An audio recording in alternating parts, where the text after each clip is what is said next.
Look, your efforts now will not only bless the future you, but they will also be a tremendous advantage to your future spouse, children, partner, business opportunities, and your ability to feel connected and valuable in the world around you.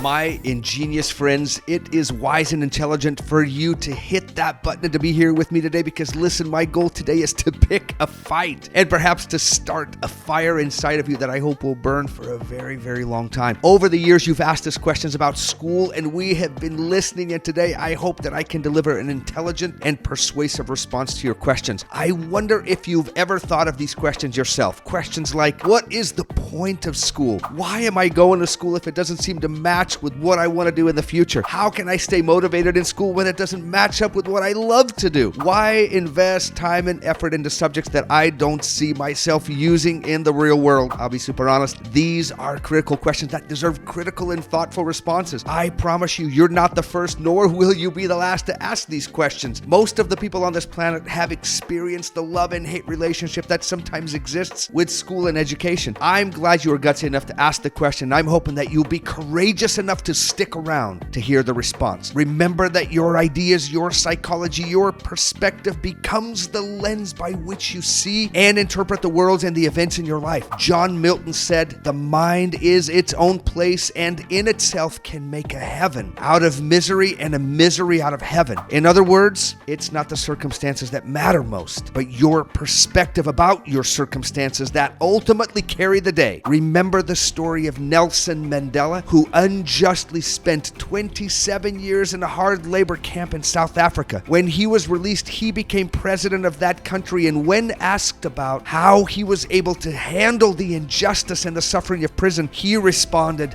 "What suffering? It was preparation." Now listen, I don't care who you are, but you can't hear that story and not see how his incredible perspective transformed his experience. Nelson Mandela later said that education is the most powerful weapon which you can use to change the world, and I dare say he was able to do just that. My humble desire today is to give you some reason, some motivation and inspiration, not just to get you to survive your school years, but to get you to thrive. My goal is never to just finish. I'm always looking for every possible way to enjoy what I'm doing in the moment, because listen, why be miserable? I mean, if I'm here doing something, why not find loads of joy, happiness, friendship, and success right here, right now, doing what I'm doing? I promise you now, and I hope with everything that I've got inside of me, that if you're willing to adjust your thinking, your perspective, and your vision, that you will uncover more happiness, more satisfaction, and purpose right there, wherever you are. This also reminds me of another short story of a man who left his farm and traveled to a faraway country in search of diamonds. While there, he worked, struggled, and bled in search for those diamonds for years, only to find none. Discouraged, he came home, and as he returned to his own field, and as he began to plow the land, he uncovered diamonds that were there in his own land all along. I hope you get what I'm trying to say, my brilliant friends. The treasure is here, now, not out there. I'm certain you've heard of Malala Yousafzai. When the Taliban took over her town, education for girls was banned and became a crime. Her family moved to another place, but soon after, the Taliban arrived and reinstated those same restrictions. At the age of 11, Malala essentially became an activist for education. In doing this, she had essentially signed her death threat. In 2012, a masked gunman boarded a school bus in Mingora, Pakistan, and demanded to know which girl was Malala Yousafzai. As the terrified schoolgirls unintentionally turned to look at her, the gunman raised his weapon and shot Malala in the neck and in the head.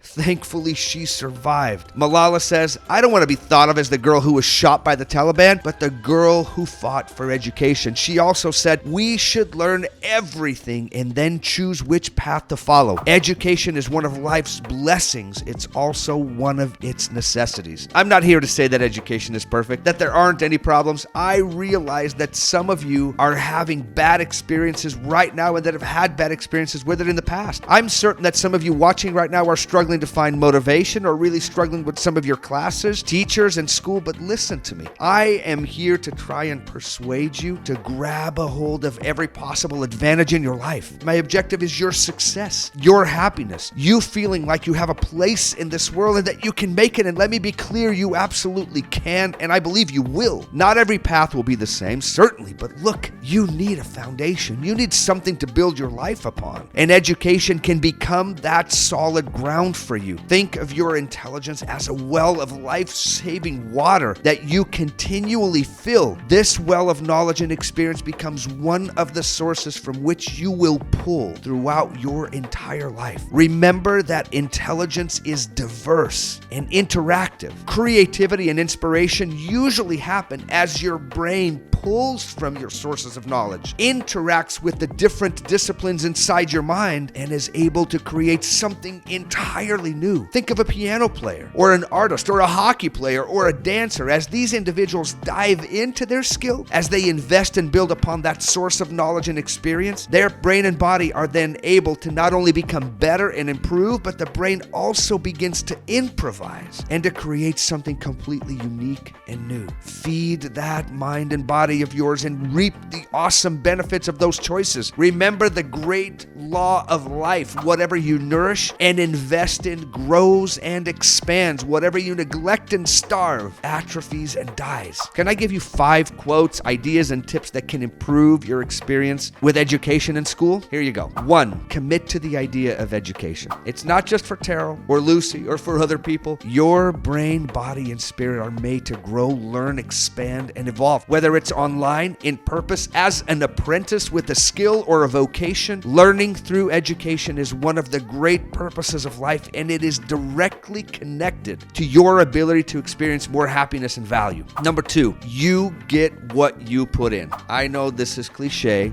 and it's not the first time you've heard of this concept, but look, it begins with you. In a crazy way, you determine what the outcome will be long before it's there. And what determines that outcome has everything to do with your attitude. Zig Ziglar, which you have to admit is a pretty cool name, said, "Your attitude, not your aptitude, will determine your altitude." It's kind of a fun little play on words there, right? Number 3, remember that education isn't just for you and about you. Your life now and your future is so much larger than you are. Look, your efforts now will not only bless the future you, but they will also be a tremendous advantage to your future spouse, children, partner, business opportunities, and your ability to feel connected and valuable in the world around you. Number 4, embrace a growth mindset. You might be sick of this whole growth mindset chatter, but you can't argue with the results. Across all disciplines, in sports, education, and relationships, when people like you have a growth mindset perspective, in other words, when you believe that your ability, intelligence, and skills can and will grow and become better through your dedication, through your effort and patience, people perform better, they're more persistent and resilient, they're more optimistic about the outcome, and honestly, in the end, they're happier and they suffer less because these people realize that it's all part of the process, baby. Quit selling yourself the idea that things just aren't for you or that you weren't meant for this or that. Enough with placing all of these limits on yourself, and instead write that idea in stone in your mind and in your heart. Okay, number 5, school isn't just about school. Nora Ephron said, "Your education is a dress rehearsal for a life that is yours to lead." My hard-rockin' amigos. I know school can be a source of pain, discomfort, failure, and anxiety in your life. And to be honest, I can't save you from that. In fact, I wouldn't save you from that. In part because I know that your ability to face those challenges that stretch and pull you are so essential to your psychological and emotional growth. You need the confidence. You're going to need the courage. You're going to need emotional and psychological muscle to push victoriously and beautifully through all the nonsense that you're going to find in life. School isn't just about grades, man. It's about increasing your ability to network with people, to be part of a team, to do things you don't want to do. It's about enhancing your ability to focus. It's about learning to ask for help and staying humble. It's about doing hard things until it doesn't feel so hard anymore. It's about teaching you how to bounce back and how to have an academic comeback. So learn right here and now to be part part of the solution. Learn to work a problem and to stay with it until it's finished. School is a microcosm of society and a place where you get to practice what it's like to succeed and fail. Look, there is bad everywhere. Can we just agree on that? You don't need to look for it. It's going to find you. And honestly, there's plenty of blame to go around. But instead, I hope you don't fall in that trap. And I mean the trap of blaming everyone else or always finding excuses and complaining. I know you and I can throw a great pity party, but to be honest, all those strategies do is one thing. They convince you and I that the solution to all of our problems is somewhere else out there, outside of us, with someone else or in some place. But that's not true. I don't believe you and I are powerless. In fact, I believe that you and I are powerful. Marianne Williamson said, "Our deepest fear is not that we are inadequate. Our deepest fear is that we are powerful beyond measure. It is our light, not our darkness, that most frightens us. We ask ourselves, who am I to be brilliant, gorgeous, talented, fabulous? Actually, who are you not to be? There's nothing enlightened about shrinking so that other people won't feel insecure around you. We are all meant to shine as children do. It's not just in some of us, it's in everyone. And as you let your own light shine, you unconsciously give other people permission to do the same. As we are liberated, as you are liberated from your own fear, your presence automatically liberates others." Sorry for getting a little carried away, but just know that you have a fan here that believes in you and that is cheering you on. So be cool and stay in school.